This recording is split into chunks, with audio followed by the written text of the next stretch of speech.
ॐ परम तत्त्वाय नारायणाय गुरुभ्यो नमः। गं गणपतये नमः।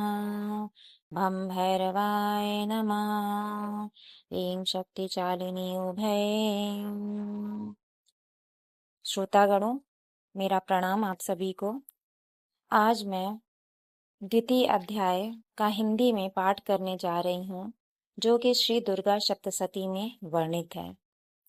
तो हम इस अध्याय का पाठ शुरू करते हैं। आप ध्यान से सुने और माता रानी की कृपा प्राप्त करें। ओम मध्यम चरित्र के विष्णु ऋषि महालक्ष्मी देवता उष्णीक छंद शाकंभरी शक्ति दुर्गा बीज वायु तत्व और यजुर्वेद स्वरूप हैं। श्री महालक्ष्मी की प्रसन्नता के लिए मध्यम चरित्र के पाठ में इसका विनियोग है।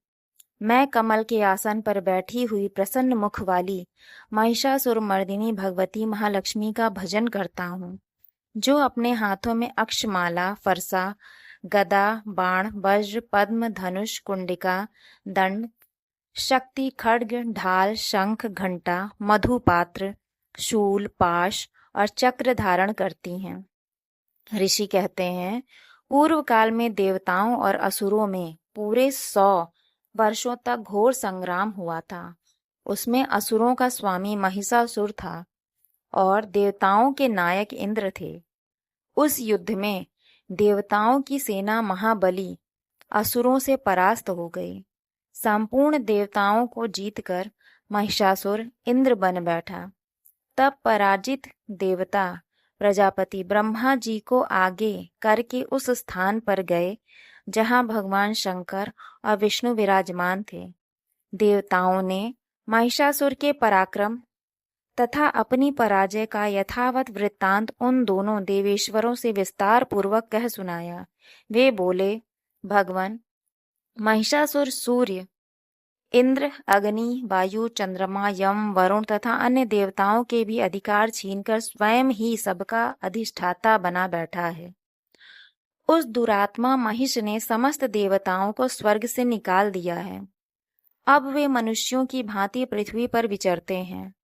दैत्यों की यह सारी करतूत हमने आप लोगों से कह सुनाई। अब हम आपकी ही शरण में आए हैं। उसके वध का कोई उपाय सोचिए।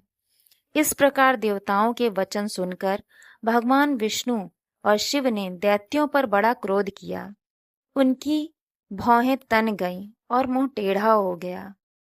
तब अत्यंत कोप में भरे हुए चक्रपाणि श्री विष्णु के मुख से एक महान तेज प्रकट हुआ। इसी प्रकार ब्रह्मा, शंकर तथा इंद्र आदि अन्यान देवताओं के शरीर से भी बड़ा भारी तेज निकला। वह सब मिलकर एक हो गया। महान तेज का वह पुंज जाजल्यमान पर्वत सा जान पड़ा। देवताओं ने देखा, वहां उसकी ज्वालाएं संपूर्ण दिशाओं में व्याप्त हो रही थीं। संपूर्ण देवताओं के शरीर से प्रकट हुए उस तेज की कहीं तुलना नहीं की जा सकती थी। एकत्रित होने पर वह एक नारी के रूप में परिणत हो गया और अपने प्रकाश से तीनों लोकों में व्याप्त जान पड़ा। भगवान शंकर का जो तेज था, उससे उस देवी का मुख प्रकट हुआ। यमराज के तेज से उसके सिर में बाल निकल आए। श्री विष्णु भगवान के तेज से उसकी भुजाएं उत्पन्न हुईं। चंद्रमा के तेज से दोनों स्तनों का और इंद्र के तेज से मध्य भाग का प्रादुर्भाव हुआ। वरुण के तेज से जंघा और पिंडली तथा पृथ्वी के तेज से नितंब भाग का प्रकट हुआ। ब्रह्मा के तेज से दोनों चरण और सूर्य के तेज से उसकी अंगुलियां हुईं। वसुओं के तेज से हाथों की अंगुलियां और कुबेर के तेज से नासिका प्रकट हुई।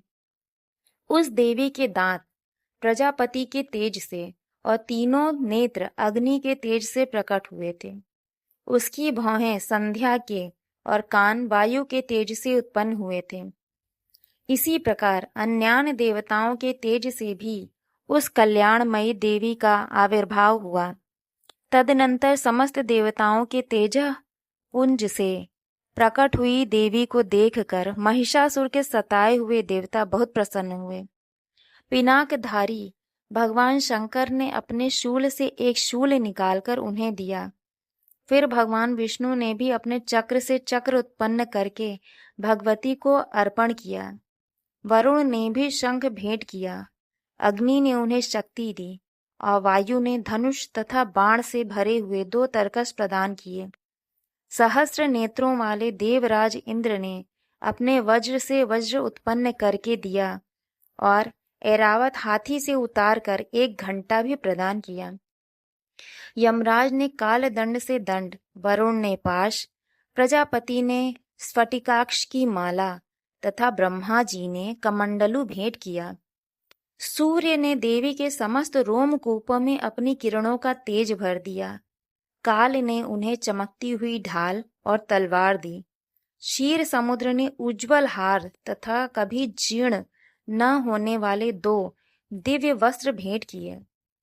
साथ ही उन्होंने दिव्य चूड़ामणि, 2 कुंडल, कड़े, उज्जवल अर्धचंद्र, सब बाहुओं के लिए केयूर, दोनों चरणों के लिए निर्मल नुपुर, गले की सुंदर हंसली और सब अंगुलियों में पहनने के लिए रत्नों की बनी अंगूठियां भी दीं।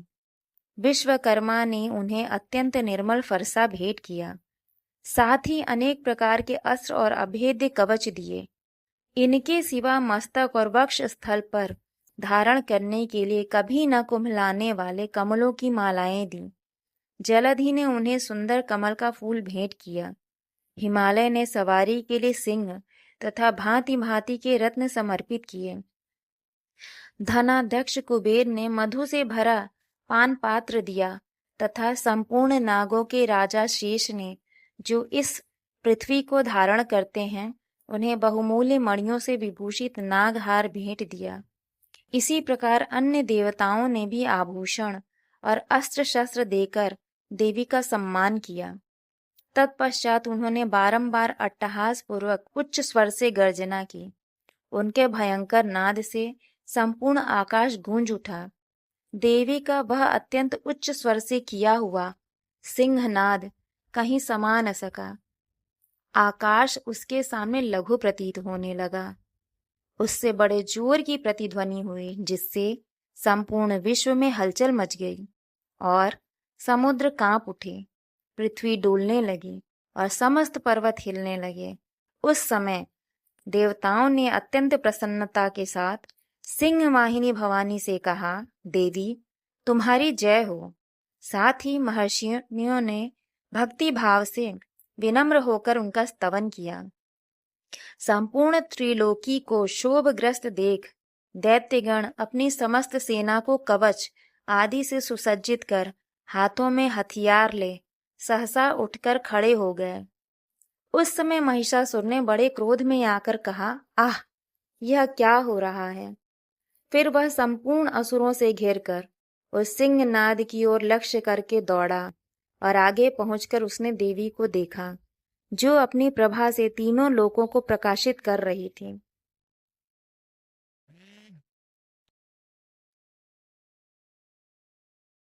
उनके चरणों के भार से पृथ्वी दबी जा रही थी। माथे के मुकुट से आकाश में रेखा सी खिंच रही थी तथा वे अपने धनुष की टंकार से सातों पातालों को शुद्ध किए देती थी।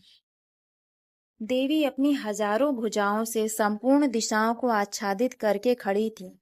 तदनंतर उनके साथ दैत्यों का युद्ध छिड़ गया। नाना प्रकार के अस्त्र शस्त्रों के प्रहार से संपूर्ण दिशाएं उद्भासित होने लगीं। चिक्षुर नामक महान असुर महिषासुर का सेना नायक था। वह देवी के साथ युद्ध करने लगा। अन्य दैत्यों की चतुरंगिणी सेना साथ लेकर चामर भी लड़ने लगा।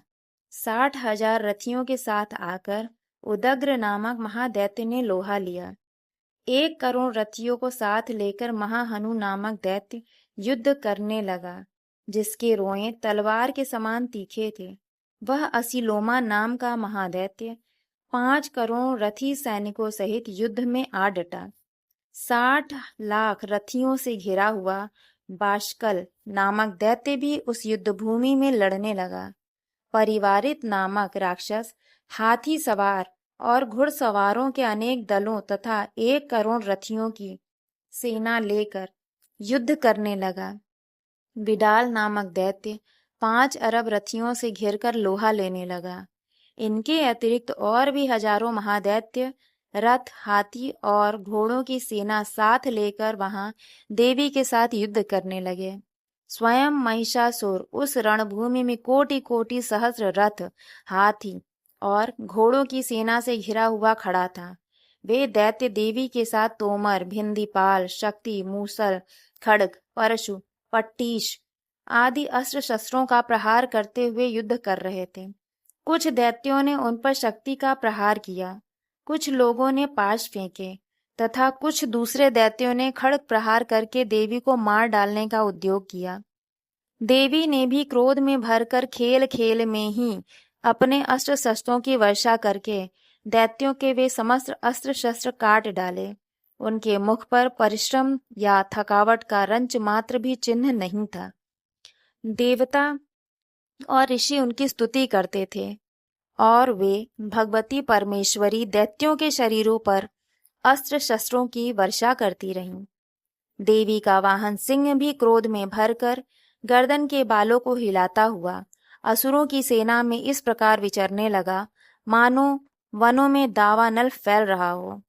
रणभूमि में दैत्यों के साथ युद्ध करती हुई अंबिका देवी ने जितने निश्वास छोड़े, वे सभी तत्काल सैकड़ों हजारों गढ़ों के रूप में प्रकट हो गए और परशु, भिंदीपाल, खड्ग तथा पट्टीश आदि अस्त्रों द्वारा असुरों का सामना करने लगे। देवी की शक्ति से बढ़े हुए वे गण असुरों का नाश करते हुए नगाड़ा और शंख आदि बजाने लगे। उस संग्राम महोत्सव में कितने ही गण मृदंग बजा रहे थे। तदनंतर देवी ने त्रिशूल से, गदा से, शक्ति की वर्षा से और खड्ग आदि से सैकड़ों महादैत्यों का संहार कर डाला। कितनों को घंटे के भयंकर नाद से मूर्छित कर कर मार गिराया। बहुतेरे दैत्यों को पाश से बांधकर धरती पर घसीटा। कितने ही दैत्य उनकी तीखी तलवार की मार से दो दो टुकड़े हो गए। कितने ही गदा की चोट से घायल हो धरती पर सो गए। कितने ही मूसल की मार से अत्यंत आहत होकर रक्त वमन करने लगे। कुछ दैत्य शूल से छाती फट जाने के कारण पृथ्वी पर ढेर हो गए। उस रणांगण में बाण समूहों के वृष्टि से कितने ही असुरों की कमर टूट गई।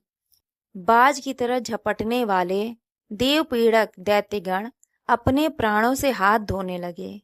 किन्हीं की बाहें छिन्न भिन्न हो गईं, कितनों की गर्दनें कट गईं, कितने ही दैत्यों के मस्तक कट कट कर गिरने लगे।